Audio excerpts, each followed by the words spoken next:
14 ବର୍ଷରୁ କମ୍ ବ୍ୟାଡମିଣ୍ଟନ ପ୍ରତିଯୋଗିତାର ବ୍ରୋଞ୍ଜ ପଦକ ହାସଲ କରିଛନ୍ତି ଗୁଣପୁର କେନ୍ଦ୍ର ବିଦ୍ୟାଳୟର ଛାତ୍ର ଶୁଭମ ଦାସ। ରାଜ୍ୟରେ ଯେତେବେଳେ ସେ ବ୍ରୋଞ୍ଜ ପଦକ ହାସଲ କରିଛନ୍ତି, ଆସନ୍ତା 22 ରୁ 26 ତାରିଖରେ ହେବାକୁ ଥିବା ଜାତୀୟ ସ୍ତରରେ ସେ जो प्रतियोगिता रही से पुणी अंशग्रहण करने को जाउछंती।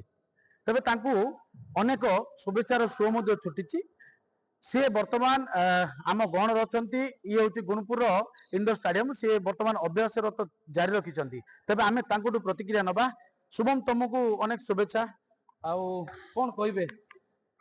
मु शुभम दास एक षष्ठ श्रेणी छात्र केंद्र विद्यालय संगठन गुणपुर मु केंद्र विद्यालय संगठन पीटी सर अरिंदम मंडल और केवी गुणपुर प्रिंसिपल सौरभ जैन एवं मो बैडमिंटन कोच डी मणिकांतार प्रयास रे मु आज ए पदक हासन करछि।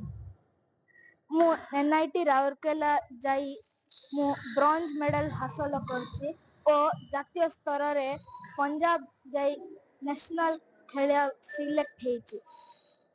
तबे कोन किबोली प्रयास जारी रखिंट? वर्तमान केते इच्छा अछि कोन कहिबे? मोर बहुत इच्छा अछि। मते इच्छा कि मो इंडिया तरफ रु बैडमिंटन नेशनल मो एनसी रे खेली जाएगी। तबे निहाती भाव से वर्तमान जो जातीय स्तर में से खेलवा जाउछंती। आम गण रे जे कोच अछंती जा कुछ अभ्यासरत करूछंती, सर कौन कहिबे? केते खुशी आप कैसे अनुभव कर रहे हैं उनका जो कौन कहिबे कोंतु? मु बहुत खुशी फील होची कि जातो मोर स्टूडेंट जने जाई कि जीति के आछि ब्रोंज मेडल टा।